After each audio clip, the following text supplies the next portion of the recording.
देखिए हम टॉर्क का टॉपिक पढ़ रहे हैं, ठीक है। अभी हम एक दो छोटे छोटे एक्सपेरिमेंट करते हैं आपके सामने। देखें, ये मेरे पास पेंसिल है, एक पेन भी देना सर। मैं इस पे फोर्स लगा रहा हूँ। क्या लगा रहा हूँ? फोर्स। ये मैंने फोर्स लगाई, कहाँ गई पेंसिल? आगे गई स्ट्रेट। इस मोशन को हम क्या कहते हैं? लीनियर मोशन या स्ट्रेट लाइन मोशन। तो बॉडी पे मैं फोर्स लगा रहा हूँ, बॉडी में लीनियर मोशन प्रोड्यूस हो रही है। अगर बॉडी का ये पॉइंट में फिक्स कर दूं, अब मैं बॉडी पे फोर्स लगा रहा हूँ, तो अब बॉडी क्या करेगी? रोटेट करेगी। क्या करेगी? इसको हम क्या कहते हैं? Rotational motion. इस पॉइंट को हम क्या कहते हैं? Axis of rotation. पिवट है मेरा, इसकी सीध में एक्सिस ऑफ। तो ये बॉडी इस एक्सिस ऑफ रोटेशन के गिर्द घूमेगी जब मैं इस पे फोर्स लगाऊंगा। इसी को हमने क्या कहा था? टॉर्क। इसको हमने क्या कहा था?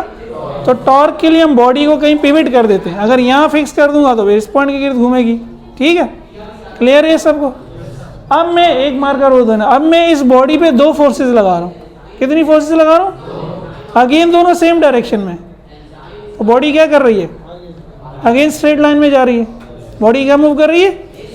अच्छा, मैंने डायरेक्शन चेंज कर दी, फोर्सेस की डायरेक्शन चेंज कर दी। अब बॉडी क्या होगी? रोटेट होगी। और जहां मैंने इसको फिक्स किया होगा, फर्ज करें यहाँ फिक्स किया होगा, तो इस पॉइंट पे क्या होगी? ये रोटेट होगी। क्लियर है ना सबको? अगर मैं सेम डायरेक्शन में फोर्सेस लगाऊंगा दोनों, अगेन क्या होगी? Linear motion, translatory motion. अगर मुझे दो फोर्सेस से रोटेटरी मोशन करानी है तो मुझे डायरेक्शन क्या करनी पड़ेगी? चेंज करानी पड़ेगी। तब क्या होगी? बॉडी रोटेट करेगी। ठीक है, लेकिन शर्त इसकी ये होती है कि मैग्नीट्यूड भी दोनों का बराबर हो, वरना एक का ज़्यादा होगा दूसरे का, तो एक तेज़ी से घुमाएगा दूसरा स्लो घुमाएगा, तो फिर सही रोटेशन नहीं हो पाएगी। ठीक है, इन दो फोर्सेस को कहते हैं कपल। Magnitude same, direct. देखिए कपल सुन के सब मुस्कुरा रहे हैं सोचे में गुम हो गया, हमारा कपल कहाँ है? जोड़ा कहाँ है? आ जाएगा जब अल्लाह ताला वक्त पे आ जाएगा। ठीक है, अभी फोर्सेस के कपल की बात हो रही है। ठीक है, सही है भाई? तो एक्सिस ऑफ रोटेशन के बीच में, उसके गिर्द बॉडी क्या होगी? रोटेट होगी। ये छोटा सा एक्सपेरिमेंट जो है ये हमें बहुत कुछ बता रहा है, फिजिक्स। अब इसको फिजिक्स कहती है, समझो भाई इसको। अब इसको क्या करो? समझो, समझो। तो आसान समझना तो ये जो मैंने बोर्ड पे लिख दिया है, लेकिन ज़ाहिर है सिंध बोर्ड वाले इस पे नंबर नहीं देंगे, वो तो हम कहानी करेंगे। भी 4 नंबर की एक डेरिवेशन है। पहले ये सिंगल फोर्स वाले को देख लेते हैं। अभी यही मैंने आपको एग्जांपल दी, ये पिवट है, यहाँ पे मैं फोर्स लगा रहा हूँ, तो बॉडी क्या होगी? रोटेट होगी। तो फोर्स और पिवट के दरमियान का जो डिस्टेंस है उसको हमने क्या नाम दिया था? आर। और देखिए यहाँ ये एंगल 90 पर आ रहा है, एंगल। तो फॉर्मूला क्या आया था? General R F sine theta. लेकिन अगर थीटा 90 है तो साइन 91 हो जाएगा, सिर्फ क्या बच जाएगा? R F. तो perpendicular distance multiply by force. Torque का जो फॉर्मूला फिर है, परपेंडिकुलर डिस्टेंस किसके दरमियान? फोर्स और एक्सिस ऑफ रोटेशन के दरमियान, और मल्टीप्लाई बाय जो फोर्स है। ये तो सिंगल फोर्स हो गई ना। अब मैंने दो फोर्सेस लगा दिए, अभी जो मैंने आपको एग्जांपल दी पेंसिल की। ये दरमियान में पेंसिल फिक्स है, यहाँ से मैं उसको ऊपर दबा रहा हूँ, यहाँ से मैं उसको नीचे दबा रहा हूँ, तो ये क्या होगी? रोटेट होगी। ये इसका एक्सिस ऑफ रोटेशन है। एक्सिस ऑफ रोटेशन से लेफ्ट पे भी जो डिस्टेंस है d/2 है, राइट पे भी डिस्टेंस d/, यानी ये एग्जैक्ट दरमियान में। इस फोर्स का मैग्नीट्यूड भी 10 न्यूटन है, इस फोर्स का मैग्नीट्यूड भी, मैग्नीट्यूड बराबर है, डायरेक्शन क्या अपोजिट है। अगर मैं फोर्स एक ही डायरेक्शन में लगा देता, चले एक मुझसे भूल गया मैं, अगर मैं ये दोनों फोर्सेस यूं लगा देता, फिर क्या होता?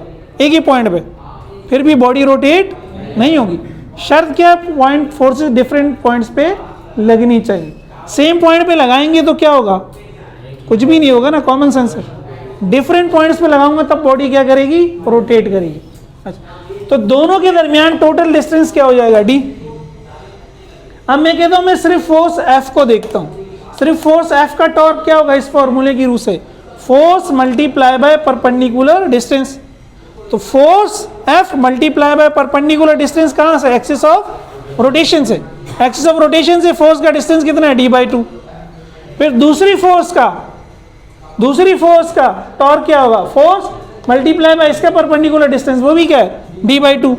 तो फोर्स क्या आ गई कॉमन, d/2 प्लस d/2 क्या हो गया, आधा प्लस आधा क्या हो गया पूरा भाई, 1/2 प्लस 1/2 क्या होगा 1, तो d/2 प्लस d/2 क्या होगा d, आप एलसीएम लेके कर लो। तो ये भी f इंटू डी हुआ, अगेन d परपेंडिकुलर डिस्टेंस है, लेकिन दोनों में फर्क देखिए नोट करें, यहाँ एक फोर्स है, यहाँ दो फोर्सेस हैं। यहाँ ये जो r डिस्टेंस है, अगर उसको उसी तरह लिखना चाहो तो f को पहले लिख लो, r को बाद में लिख लो।